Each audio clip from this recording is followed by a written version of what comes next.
오늘 함께 보실 하나님의 말씀 창세기 3장 22절부터 24절까지의 말씀입니다. 여호와 하나님이 이르시되 보라, 이 사람이 선악을 아는 일에 우리 중 하나같이 되었으니 그가 그의 손을 들어 생명나무 열매도 따먹고 영생할까 하노라 하시고, 여호와 하나님이 에덴 동산에서 그를 내보내어 그의 근원이 된 땅을 갈게 하시니라. 이같이 하나님이 그 사람을 쫓아내시고 에덴 동산 동쪽에 그룹들과 두루 도는 불칼을 두어 생명나무의 길을 지키게 하시니라. 아멘. 네, 여러분, 오늘 부활주일입니다. 우리 구주 예수님께서 부활하셨습니다. 이 기쁜 소식이 예수님을 섬기는 우리 모두에게 위로와 소망과 능력이 되었으면 좋겠습니다. 오늘은 아담과 하와가 죄를 짓고 타락한 이후에 에덴 동산에서 그들이 쫓겨나는 내용입니다. 본문의 내용은 길지 않지만 오늘 설교는 이 전체적인 개념을 설명하기 위해서 다소 길어질 예정입니다. 특별히 죄와 타락과 사망으로부터 하나님께서 어떻게 생명의 길을 여시는지 우리가 성경 곳곳을 찾아보면서 살펴볼 것입니다. 성경에 또 이곳저곳을 인용하면서 다소 내용이 복잡해질 수 있겠지만, 여러분, 이 내용을 잘 따라오고 이해하신다면 정말로 우리 삶에 있어서 아주 든든한 반석이 될 것이라고 믿습니다. 하나님께서 오늘도 그분을 예배하러 모인 우리 모두에게 이 말씀을 깨닫게 되는 은혜 주시기를 축복합니다. 오늘 말씀은 아담과 하와의 죄와 타락 이후에 하나님의 심판이 선포된 이후를 다루고 있습니다. 하나님께서 말씀하시죠. 여호와 하나님이 이르시되 보라, 이 사람이 선악을 아는 일에 우리 중 하나같이 되었으니 그가 그의 손을 들어 생명나무 열매도 따먹고 영생할까 하노라 하시고, 이 사람이 선과 악을 아는 것에 하나님과 하나처럼 되었다라고 하십니다. 그가 그의 손을 들고 생명나무 열매를 취하고 먹고 그래서 영원히 살 것을 하나님은 원하지 않으셨어요. 왜냐하면 최초의 사람은 하나님을 불신하였고 그래서 하나님께 반역하여 이미 죄를 알아버렸기 때문입니다. 반드시 죽으리라 라는 하나님의 말씀대로 이제의 사람들에게는 죽음이 있어야 했어요. 그래서 생명나무로의 접근이 차단되어야 했던 것입니다. 영원한 생명이 주어지지 않아야 맞는 것이죠. 이런 이유로 23절을 보시면 여호와 하나님이 에덴 동산에서 그를 내보내어 그의 근원이 된 땅을 갈게 하시니라. 아멘. 에덴 동산, 에덴 정원에서 그를 내보내셨습니다. 이것이 끝이 아닙니다. 24절을 보시면 이같이 하나님이 그 사람을 쫓아내시고 에덴 동산 동쪽에 그룹들과 두루 도는 불칼을 두어 생명나무의 길을 지키게 하시니라. 아멘. 하나님께서는 그 사람을 쫓아내셨어요. 그리고 에덴 동산의 동쪽에 두 가지를 두셨습니다. 첫 번째는 그룹들이고 두 번째는 두루 도는 불칼입니다. 그룹은 천사의 한 종류를 의미합니다. 에덴의 동쪽에 이 그룹들과 불칼을 두어서 머무르게 하셔서 생명나무의 길을 지키게 하셨습니다. 그래서 아담과 하와는 이제 에덴 동산으로 갈 수 있는 길이 끊기게 되었습니다. 이 짧은 내용에서 우리는 아담과 하와가 죄를 짓고 난 이후에 어떤 심판이 임했는지를 알 수가 있습니다. 반드시 죽으리라 라는 말씀대로 되었습니다. 몸과 영혼의 분리라는 육적인 죽음도 맞이하게 되었고 하나님과의 분리라는 영적인 죽음도 맞이하게 되었습니다. 이제 그들은 영원한 생명을 얻을 수 없게 되었습니다. 생명나무의 길이 막혔어요. 여러분, 그러면 이 내용에서 생명나무가 과연 어떤 의미인지를 좀 더 깊이 들여다보고자 합니다. 생명나무는 잠언 3장을 보면 이렇게 되어 있습니다. 지혜는 그 얻은 자에게 생명나무라. 지혜를 가진 자는 복되도다. 지혜는 얻은 자에게 생명나무라고 합니다. 지혜를 얻은 자는 그러면 생명나무를 가진 겁니다. 그런데 이 지혜는 9장을 보시면 여호와를 경외하는 것과 연결이 됩니다. 여호와를 경외하는 것이 지혜의 근본이요 거룩하신 자를 아는 것이 명철이니라. 아멘. 이렇게 말씀하죠. 그러면 하나님을 경외하는 것은 지혜를 얻은 것입니다. 지혜를 얻은 것은 생명나무를 가진 것과 연결이 됩니다. 그러면 생명나무는 어떻게 설명할 수 있습니까? 하나님과 직접 연결되는 것이며 하나님 안에서 하나님을 경외하는 것 안에서 존재하는 것이다 라고 우리가 그렇게 말할 수가 있습니다. 이 생명나무, 생명 그 자체를 말하는 거죠. 이 생명나무가 실제로 존재하는 곳은 에덴 동산을 제외하면 요한계시록에서 나와요. 요한계시록을 보시면 거기에 이렇게 되어 있습니다. 2장 7절을 보시면 이기는 그에게는 내가 하나님의 낙원에 있는 생명나무의 열매를 주어 먹게 하리라 라고 되어 있고 22장 2절을 보시면 강 좌우에 생명나무가 있어 12가지 열매를 맺되 달마다 그 열매를 맺고 그 나무 잎사귀들은 만국을 치료하기 위하여 있더라 라고 되어 있습니다. 2장에서는 하나님의 낙원에 있다고 합니다. 22장에서는 여기 지금 배경이 어디냐면 새 예루살렘 성, 즉 천국입니다. 천국에 생명나무가 있다고 해요. 하나님의 낙원, 새 예루살렘 성, 이 둘은 모두가 하나님께서 거하시는 곳을 의미합니다. 그러면 우리는 이렇게 말할 수가 있어요. 생명나무는 하나님과 직접 연결되는 것이다.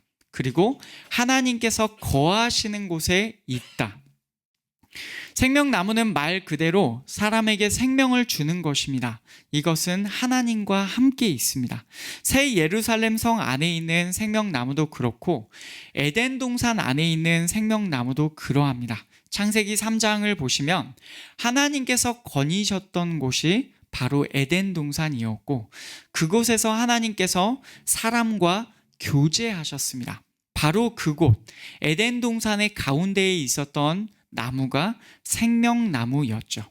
이렇게 생명나무는 하나님과 함께 있습니다. 그리고 그곳에서 사람에게 생명을 줍니다. 여러분 이것을 기억하시기를 원합니다.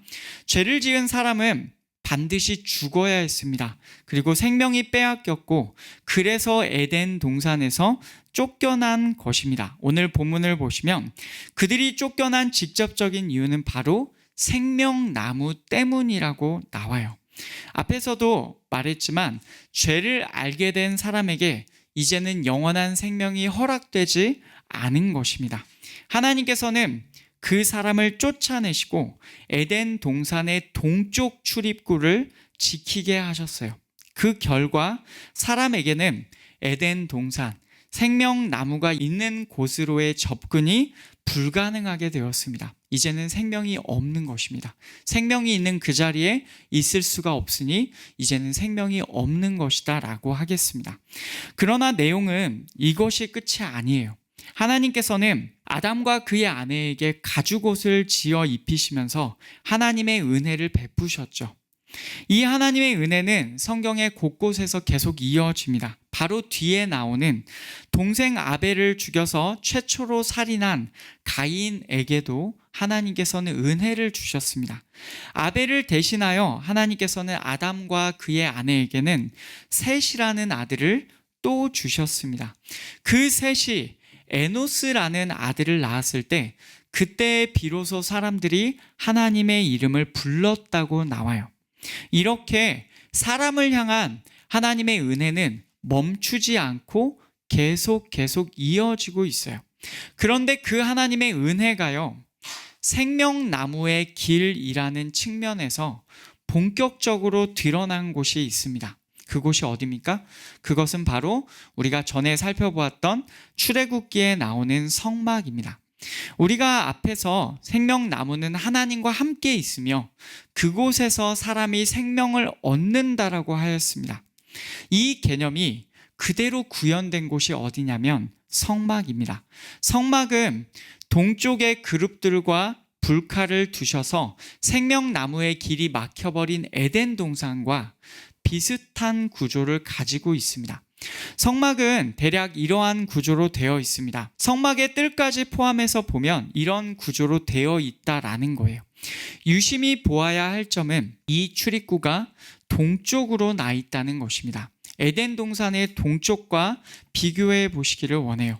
그리고 이 뜰 가운데 있는 성막이 있죠. 이 성막 자체를 확대해서 보면 이렇게 됩니다. 동쪽으로부터 역시 마찬가지로 이 성막의 출입구도 전체 성막 뜰의 출입구처럼 동쪽으로 나 있습니다. 여기 보시면 동쪽으로부터 오는 곳에 성소가 맨 처음에 있습니다. 지금 저기 중간에 보시면 휘장이 중간에 약간 우리 보려고 잘려져 있죠. 원래는 하나로 이어져서 안쪽이 하나도 보이지 않는 휘장이 있습니다. 그 휘장의 왼편은 지성소라고 불리는 곳이고 그 휘장의 오른쪽 부분은 성소라고 불리는 곳입니다. 이 첫 번째 동쪽으로부터 오는 쪽에서 성소가 있고 그 성소에 보시면 그 안에 기물들 3개가 있어요. 진설병 상이 있고 등잔대가 있고 분향단이 있습니다. 이 성소의 출입구도 동쪽을 향해 있는데 그룹들이 수놓아져 있는 그 휘장을 넘어가면 지성소가 있습니다. 그리고 그 지성소에 증거궤가 있어요.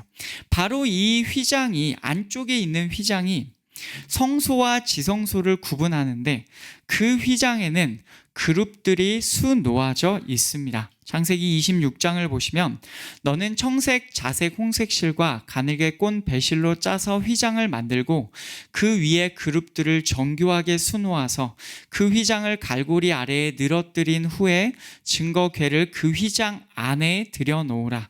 그 휘장이 너희를 위하여 성소와 지성소를 구분하리라. 아멘. 여러분 여기에 그룹들이 있습니다. 아까 우리가 에덴 동산의 동쪽에서 그룹들이라고 했었던 표현과 정확히 같은 표현입니다. 이 그룹들이 수놓아져 있다는 점이 다르긴 하지만 어쨌든 이 그룹이 수놓아져 있습니다.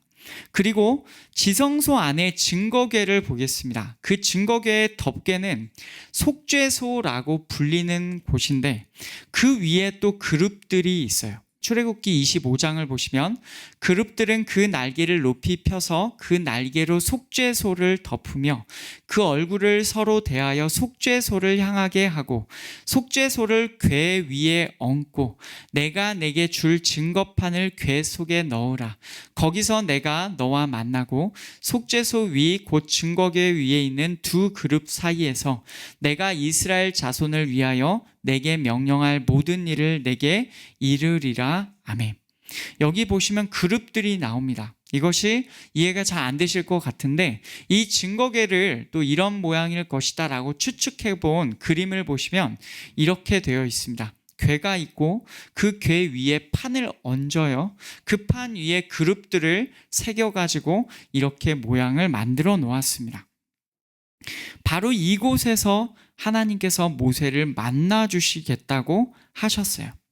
제사장이 세워지고 난 뒤에는 아론이 이곳에 들어갈 수가 있었다라고 나오죠. 하지만 여기에도 제약이 있었는데 아무 때나 들어갈 수가 없습니다. 1년에 한 번만 속죄일에 들어갈 수가 있었어요. 하나님께서 레위기 16장 2절에 이렇게 말씀하십니다. 여호와께서 모세에게 이르시되 내 형 아론에게 이르라. 성소의 휘장 안 법궤 위 속죄소 앞에 아무 때나 들어오지 말라. 그리하여 죽지 않도록 하라. 이는 내가 구름 가운데에서 속죄소 위에 나타남이니라. 아멘. 아무 때나 들어가면 죽는 곳이 바로 이곳이었어요. 왜 그렇습니까?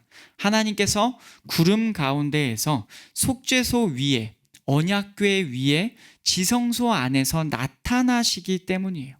여러분 그렇게 보면 성막과 에덴 동산은 상당히 닮아 있습니다.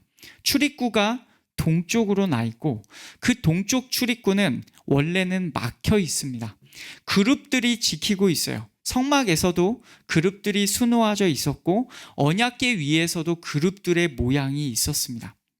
함부로 접근하면 에덴 동산에서 두루 도는 불칼이 배듯이 사람이 죽음을 맞이하게 됩니다. 성막에서도 똑같아요. 함부로 접근하면 죽게 됩니다. 무엇보다도 그곳은 하나님께서 거하시는 곳을 보여주고 있습니다. 에덴 동산도 그렇고 성막도 그렇습니다.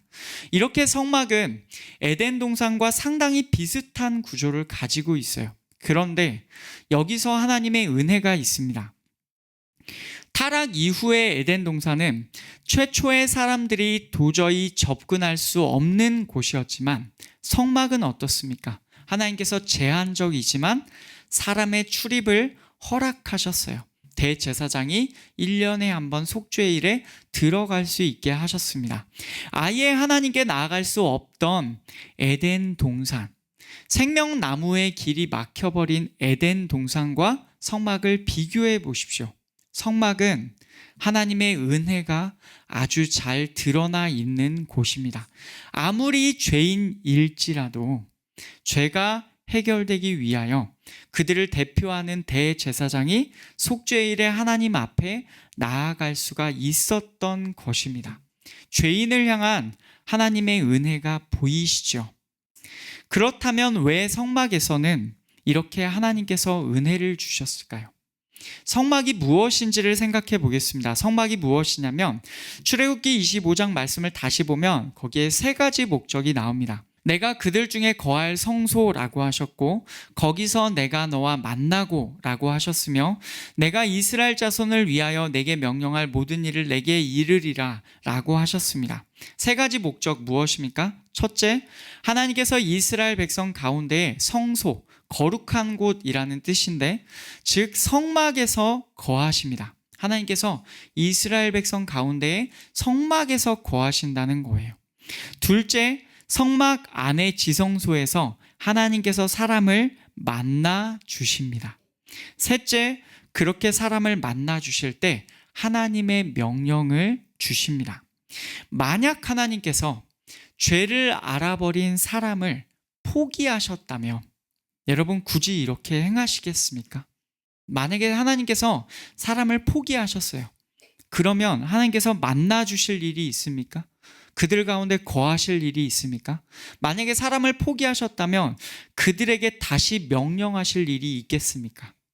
그러니까 여기 나오는 내용은 뭘 말해주고 있냐면 사람과의 교제의 관계를 하나님께서 여전히 포기하지 않고 계시다라는 것을 보여주고 있는 거예요.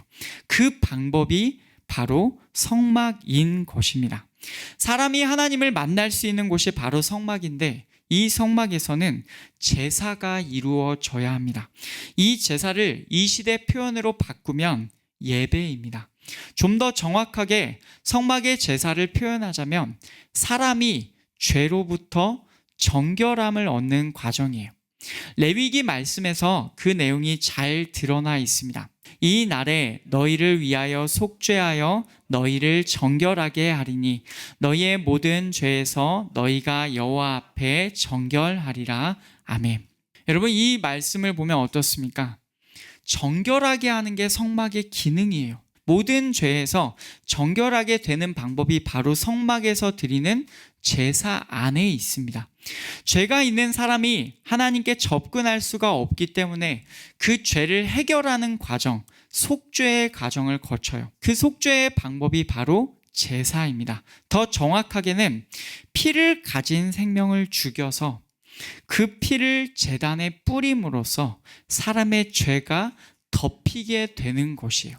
여러분 이 과정이 진행되는 곳이 성막입니다. 여기 17장 11절을 보시면 육체의 생명은 피에 있음이라 내가 이 피를 너희에게 주어 제단에 뿌려 너희의 생명을 위하여 속죄하게 하였나니 생명이 피에 있으므로 피가 죄를 속하느니라. 아멘. 피가 죄를 속한다라고 했습니다. 근데 사람이 죽으면 그것으로 끝이기 때문에 사람 대신에 짐승이라는 제물을 바쳐서 그 짐승의 피로 사람의 죄를 속죄하는 것이 바로 제사입니다. 이 과정이 진행되는 곳이 성막이에요. 그래서 성막은 에덴 동산과 비슷한 구조로 되어 있지만 이 속죄의 과정이 있기 때문에 하나님께로 나아갈 수도 있는 것입니다. 하나님께서 이 속죄의 과정, 제사를 허락해 주셔서 죄인인 사람이 하나님께로 나아갈 수가 있었습니다. 만약에 들어가지 못하는 에덴 동산에서 끝나버렸다면 우리 인간은 끝났을 것입니다. 반드시 죽으리라 라는 말씀대로 영원한 죽음만 있었을 거예요. 그런데 하나님의 은혜는 우리를 다시 찾아와 주십니다. 하나님께서 우리와 함께 계시고 우리로 하여금 하나님을 만날 수 있게 하시고 다시금 우리에게 하나님의 명령을 주시면서 우리와 교제하려고 하십니다. 그 일을 이루기 위해서 먼저는 죄로 타락한 우리를 제물의 피로 정결하게 하시는 거죠. 여러분, 이렇게 하나님께 나아갈 수 있는 것 자체가 은혜입니다. 어떻게 보면 죽음만 있는 것이 아니에요. 타락 이후의 에덴 동산은 생명으로 나아가는 길이 온전히 막혔고 동쪽에서 접근을 하면 죽음만 있었습니다. 그러나 에덴 동산과 비슷한 구조로 되어 있는 성막은 죽음과 생명이 공존합니다. 죽음이 분명히 있어요. 함부로 접근하면 죽습니다. 하지만 생명의 길이 그 사이로 나아 있습니다. 짐승의 제물의 죽음이 있고 나서 허락된 방법으로 접근하면 생명을 얻습니다. 여러분, 이 길이 보이십니까? 에덴 동산과 성막은 비슷한 구조이지만 하나님께서는 에덴 동산에는 최초에는 허락하지 않으셨던 그 생명의 길을 바로 이 성막 안에서는 하나님께서 생명의 길을 나게 하신 겁니다. 이제 이 나머지 시간에는 생명의 길을 좀 더 자세히 살펴볼 것입니다. 이 성막이라는 모형이 어떻게 원형으로 드러났고 이루어졌는지를, 이 성막이 의미하는 바가 무엇인지를 보겠습니다. 타락 이후에 에덴 동산의 출입구는 동쪽으로 나 있었고 그곳은 막혀 있었어요. 생명나무의 길이 완전히 막혀 있었던 것입니다. 성막의 출입구는 어떻습니까? 이건 역시 동쪽으로 나 있었고 그곳도 막혀 있었습니다. 하지만 제한적으로는 열려 있었어요. 이 동쪽으로 난 문의 의미가 무엇입니까? 우리가 출애굽기에서 성막을 다룰 때에도 이미 언급했었지만 이것은 동쪽에 무엇이 있었는지를 보면 그 의미가 더 분명해집니다. 이스라엘 진영의 가운데에 성막이 있었고 동서남북으로 지파들을 배치를 하는데 동쪽에 있는 지파에 가장 핵심적인 지파에 누가 있었냐면 유다가 있었어요. 동방 해 돋는 쪽의 진칠자는 그 진영별로 유다의 진영의 군기에 속한 자라. 유다 자손의 지휘관은 암미나답의 아들 나손이요 하면서 쭉쭉쭉 계속 내용이 나오는데 그 동쪽, 그 유다 지파가 해가 뜨는 쪽에 진을 쳤습니다. 다른 여러 지파들도 동쪽 해가 뜨는 쪽에 함께 진을 쳤습니다마는 그 동쪽에서 가장 대표는 유다 지파였습니다. 또한 성막의 동쪽에는 유다 지파보다도 더 가까이에 누가 있었냐면요, 모세와 아론과 아론의 아들들의 진영이 먼저 있었습니다. 민수기 3장 38절을 보시면 성막 앞 동쪽 곧 회막 앞 해 돋는 쪽에는 모세와 아론과 아론의 아들들이 진을 치고 이스라엘 자손의 직무를 위하여 성소의 직무를 수행할 것이며 외인이 가까이 하면 죽일지니라. 아멘. 모세와 아론과 아론의 아들들은 제사장을 의미합니다. 아론과 아론의 아들들이 제사장 가문인데 이들이 제사장으로 세워지기 이전에 그 제사장 역할을 원래 그 제사장 역할 이상을 하던 사람이 바로 모세입니다. 그래서 전체적으로 제사장이라고 보면 될 것입니다. 당시에 성막이 존재하였을 때 이 내용을 제가 배치해 놓은 그림을 그린 게 있습니다. 여기 배치를 보면 이렇게 되어 있습니다. 가운데에 회막 혹은 성막이 있고요. 이 회막과 바로 가까운 동쪽에는 제사장 가문의 진영이 있습니다. 그리고 더 먼 쪽에는 유다, 이사갈, 스불론이 있는데 그 셋 중에 대표는 유다입니다. 이게 오른쪽이 동쪽이에요. 위쪽이 북쪽이고 그렇게 되어 있습니다. 여러분, 이것이 어떤 의미입니까? 동쪽에 제사장 가문이 있고 유다 지파가 있어요. 여러분, 이것은 히브리서 말씀을 보면 더 분명하게 드러납니다. 히브리서 말씀에서 이렇게 나와요. 14절 15절 우리 한 목소리로 읽겠습니다. 우리 주께서는 유다로부터 나신 것이 분명하도다. 이 지파에는 모세가 제사장들에 관하여 말한 것이 하나도 없고 멜기세덱과 같은 별다른 한 제사장이 일어난 것을 보니 더욱 분명하도다. 아멘. 여러분, 이 말씀에 담겨 있습니다. 예수님은 유다 지파 다윗의 자손으로 태어나셨어요. 그런데 동시에 그분은 레위 지파 아론의 자손 제사장의 가문이 아님에도, 이미 유다 지파잖아요. 레위 지파 아니잖아요. 그런데 제사장의 가문이 아닌데도 창세기의 멜기세덱처럼 갑자기 등장한 제사장이십니다. 유다 지파와 제사장의 조건을 둘 다 충족하셨어요. 바로 이분 유다 지파의 예수님께서 대제사장으로서 휘장 안으로 들어가셨습니다. 성소와 지성소를 나누는 그 휘장 안으로 예수께서 들어가셨어요. 하나님께서 거하시고 하나님께서 만나주시고 하나님께서 명령을 주시는 그곳으로 예수께서 향하셨습니다. 히브리서에서는 그것을 말해요. 6장 19절을 보시면 우리가 이 소망을 가지고 있는 것은 영혼의 닷 같아서 튼튼하고 견고하여 휘장 안에 들어가나니 그리로 앞서가신 예수께서 멜기세덱의 반차를 따라 영원히 대제사장이 되어 우리를 위하여 들어가셨느니라. 아멘. 휘장 안으로 앞서가신 예수께서 멜기세덱의 반차를 따라, 반차는 멜기세덱의 계열을 말합니다. 멜기세덱이라는 아주 독특하게 제사장이 된 그 방법을 따라 예수께서 영원히 대제사장이 되셔서 우리를 위하여 그곳으로 들어가셨다라고 선포해요. 우리보다 먼저 들어가셨습니다. 앞에서 성막은 에덴 동산과 비슷한 구조로 되어 있다고 하였습니다. 함부로 접근하면 죽습니다. 하지만 성막에는 하나님의 은혜가 있다고 하였죠. 제물이 대신 죽는 속죄의 과정이 있으면 하나님께로 나아갈 수 있다고도 하였습니다. 속죄가 이루어지면, 피가 뿌려지면, 정결함을 얻어서 허락된 방법이라면 죄인도 나아갈 수가 있어요. 여러분, 실제로 구조 자체가 지금 제가 설명한 이 내용을 다 성막이 담고 있습니다. 동쪽의 출입구로 들어오면 제일 먼저 마주하게 되는 것이 바로 번제단입니다.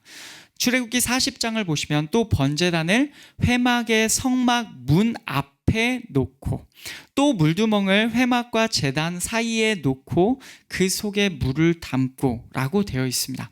제일 먼저 마주하게 되는 건 번제단이에요. 이 번제단에서 짐승의 피를 흘리는 제사가 드려집니다. 이 번제단 다음에 마주하게 되는 것이 물두멍입니다. 노수로 되어 있고 손을 씻는 항아리 같은 거예요. 물두멍은 하나님께로 나아가는 제사장이 정결하게 씻어져야 한다는 의미입니다. 유다 지파의 예수님께서는 지금 동쪽으로 난 문을 통하여서 들어오셔서 대제사장으로서 나아가세요. 그런데 이 번제단과 물두멍의 역할까지도 예수께서는 직접 행하십니다. 이건 역시 히브리서에서 설명합니다. 히브리서 9장 11절부터 보시면 그리스도께서는 장래 좋은 일의 대제사장으로 오사 손으로 짓지 아니한 것 곧 이 창조에 속하지 아니한 더 크고 온전한 장막으로 말미암아 염소와 송아지의 피로 하지 아니하고 오직 자기의 피로 영원한 속죄를 이루사 단번에 성소에 들어가셨느니라. 아멘. 여러분, 이 내용을 보시면 어떻습니까? 예수께서 대제사장으로 오셨습니다. 그래서 짐승의 피로 하지 않으시고 당신의 피로 영원한 속죄를 이루셨다는 거예요. 당신의 피를 흘리셨다는 겁니다. 이것이 의미하는 바는 무엇입니까? 예수께서 직접 제물이 되셨다는 거예요. 성막에서 드려지는 그 제사의 제물이 짐승이 아니라 예수께서 직접 제물이 되셨다는 말입니다. 대제사장도 되셨고 제물도 되셨습니다. 다 예수께서 하시는 거예요. 그분의 피로 제사를 드리셨습니다. 이것이 의미하는 바가 무엇이냐면 십자가에 못 박히셔서 사람의 죄를 온전히 덮으셨습니다. 그 자리에서 당신의 물과 피를 쏟으시고 그 자리에서 온전히 사람의 죄를 다 덮으셨다라는 것을 의미하는 겁니다. 예수님께서 자기의 피로 영원한 속죄를 이루셨다는 것은 진짜로 그 제단 위에 실제로 육체가 올라가셨다 그런 의미가 아니라 당신의 피가 흘려졌다는 것을 상징하는 표현입니다.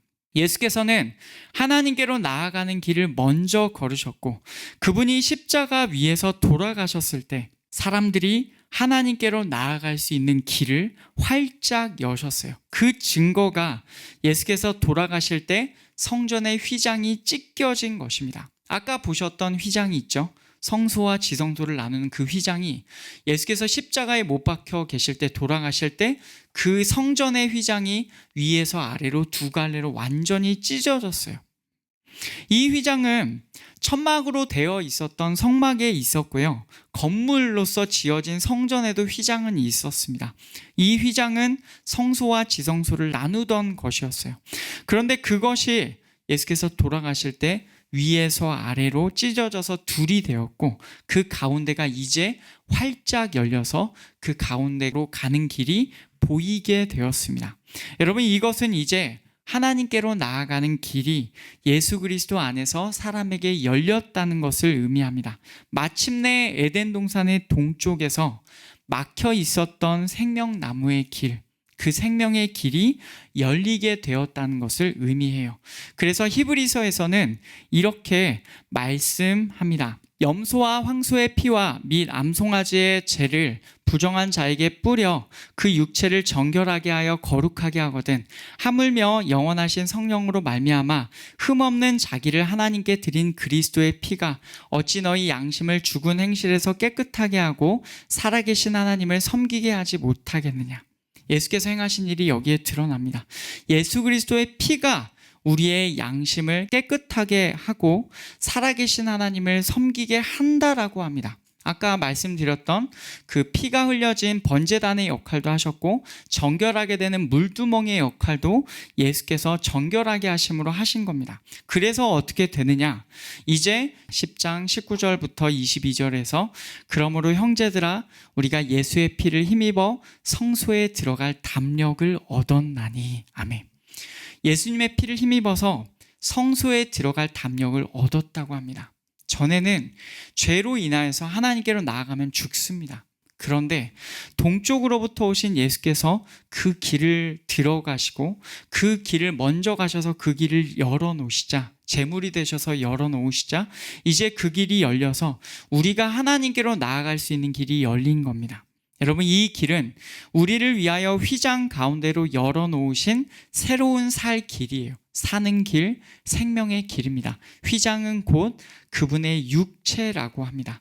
예수께서 당신의 육체를 십자가 위에서 제물로서 찢으시자 이제 생명의 길이 열린 것입니다. 그분은 21절을 보면 하나님의 집 다스리는 큰 제사장이십니다. 그분께서 직접 대제사장이 되시고 제물이 되어주셔서 우리는 죄로부터 덮였고 정결하게 되었습니다. 22절, 우리가 마음의 뿌림을 받아 악한 양심으로부터 벗어나고 몸은 맑은 물로 씻음을 받았으니 참 마음과 온전한 믿음으로 하나님께 나아가자. 아멘.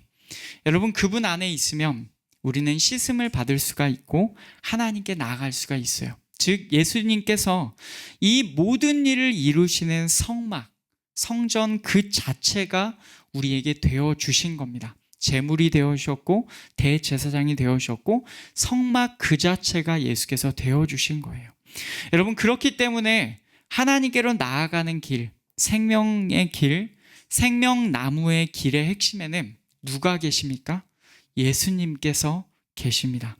예수님 없이 우리는 하나님께로 나아갈 수가 없어요. 생명을 얻을 수가 없습니다. 생각해 보시죠. 첫사람 아담은 생명나무의 길을 결과적으로 그 자신 때문에 자신이 막아버렸습니다. 그런데 예수께서는 우리의 대표가 되셔서 그 생명의 길을 여셨습니다. 그래서 우리는 생명나무의 길을 다시 되찾게 되었고 영원한 생명을 얻을 수가 있게 된 것입니다. 히브리서 9장 15절에서는 이렇게 말씀합니다. 우리 한 목소리로 읽겠습니다. 이로 말미암아 그는 새 언약의 중보자시니 이는 첫 언약 때에 범한 죄에서 속량하려고 죽으사 부르심을 입은 자로 하여금 영원한 기업의 약속을 얻게 하려 하심이라. 아멘. 부르심을 입은 자로 하여금 영원한 기업의 약속을 얻게 하려 하심이라. 이것이 바로 영원한 생명입니다. 예수께서 우리에게 영원한 생명의 길을 열어주신 거예요. 여러분, 이 사실을 믿으십니까? 오늘은 이렇게 죽으신 예수께서 다시 부활하셨음을 기념하는 날이에요. 예수께서 부활하셨다는 것은 그 죽음이, 그 사망이, 그 죄의 결과가 이제 더 이상 효력이 없다는 것을 증명해 주는 확실한 증거입니다. 이제 더 이상 그 사망이, 죽음이 효력이 없는 거예요. 예수께서 이루신 일 앞에 죄의 결과가 더 이상 의미가 없는 겁니다. 그래서 예수께서 부활하셨습니다. 여러분, 이것은 우리에게 있어서 확실한 증거예요. 고린도전서 15장에서 이렇게 말씀합니다. 그러나 이제 그리스도께서 죽은 자 가운데서 다시 살아나사 잠자는 자들의 첫 열매가 되셨도다. 사망이 한 사람으로 말미암았으니 죽은 자의 부활도 한 사람으로 말미암는도다.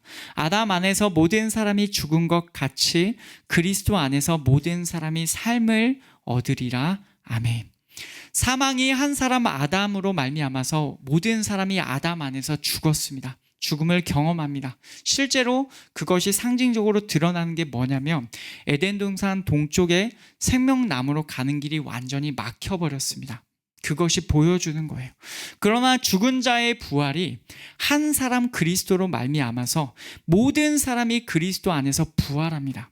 여러분, 이것이 바로 성막으로 가는 길이 휘장이 찢어짐으로 활짝 열렸고 예수께서 부활하심으로써 그 증거가 확실하게 드러난 것이죠. 그래서 그분은 잠자는 자들의 첫 열매가 되셨다라고 합니다. 첫 열매라는 것은 이어지는 열매도 있다는 뜻이고 그것들이 바로 그리스도 안에 있는 자들입니다. 그 예수께서 분명하게 말씀하셨어요. 요한복음 6장을 보시면 예수께서 생명의 떡이며 이 떡을 먹으면 영생한다고 하셨습니다. 여러분, 이 말씀을 믿으시기를 원합니다. 생명의 떡이신 예수님을 먹는 방법은 47절에 나온 대로 예수님을 믿는 것입니다. 진실로 진실로 너희에게 이르노니 믿는 자는 영생을 가졌나니 내가 곧 생명의 떡이니라. 나는 하늘에서 내려온 살아있는 떡이니 사람이 이 떡을 먹으면 영생하리라. 내가 줄 떡은 곧 세상의 생명을 위한 내 살이니라 하시니라. 아멘.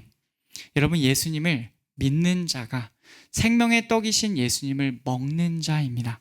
그래서 우리는 반드시 예수님을 믿어야 해요. 왜냐하면 우리의 영원한 생명이 바로 그분께만 있기 때문입니다. 한 사람 아담의 죄 때문에 생명의 길이 막혀버린 우리에게 당신의 몸으로 생명의 길을 열어주시고 그분 안에서 하나님께로 다시금 나아갈 수 있는 길을 여셨습니다. 여러분, 그 예수님을 믿고 생명의 길을 누리는 우리가 되기를 축복합니다.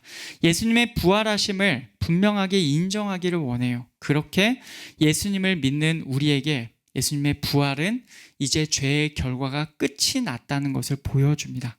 이제 우리에게 활짝 열린 생명의 길로 담대히 걸어가는 우리가 되기를 원합니다. 여러분, 그래서 제가 여러분들께도 교회 안에서도 드리고 싶은 말씀은 이것입니다. 여러분, 예수님 믿으십시오. 정말로 마음으로 예수님을 믿으시고 생명의 길을 찾으시기를 소원합니다. 말씀을 맺겠습니다. 한 사람 아담의 죄 때문에 생명의 길은 에덴 동산의 동쪽에서 그룹들과 불칼로 막혀 있었어요. 이 에덴 동산과 비슷한 구조로 되어 있는 성막의 동쪽에서 유다 지파 출신의 대제사장이신 예수께서 친히 당신의 몸을 제물 삼으셔서 우리의 죄를 덮으시고 우리에게 생명의 길을 여셨습니다. 예수님의 부활을 기념하는 오늘 부활주일은 그분이 행하신 일로 인하여 죽음이 끊어졌다는 것을 확실하게 보여주는 날입니다. 여러분, 그러니 예수님 안에서 마음껏 기뻐하기를 원합니다. 우리에게 생명의 길이 예수님 안에서 확실하게 열렸습니다. 끝으로 예수께서 이루시는 구원을 설명하는 누가복음 말씀을 하나만 더 보려고 합니다. 여러분, 이 말씀 함께 읽겠습니다. 이는 우리 하나님의 긍휼로 인함이라. 이로써 돋는 해가 위로부터 우리에게 임하여 어둠과 죽음의 그늘에 앉은 자에게 비치고 우리 발을 평강의 길로 인도하시리로다 하니라. 아멘. 돋는 해가 위로부터 우리에게 임하였다고 합니다. 여러분, 돋는 해라는 표현은요, 헬라어에 따르면 올라감, 해가 뜨는 것, 그리고 동쪽이라는 의미를 가지고 있습니다.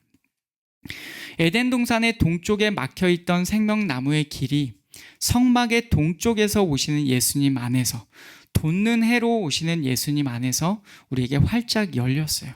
이로써 그 빛이 어두움과 죽음의 그늘에 앉은 우리에게 비춰서 이제 우리는 영원한 생명을 누릴 수가 있게 되었습니다. 그 예수님을 믿고 그분 안에서 하나님께로 나아가서 생명을 누리는 이 복된 부활주일 아침이 되기를 소원합니다. 특별히 오늘 학습식에 임하시는 우리 세 분의 형제 자매들에게 그 일이 있기를 소원합니다. 그리고 성찬식에 참여하여 생명의 떡이신 예수님을 직접 그분이 명하신 방식대로 먹고 누리고자 하는 모두에게 그 은혜가 있기를 간절히 소원합니다.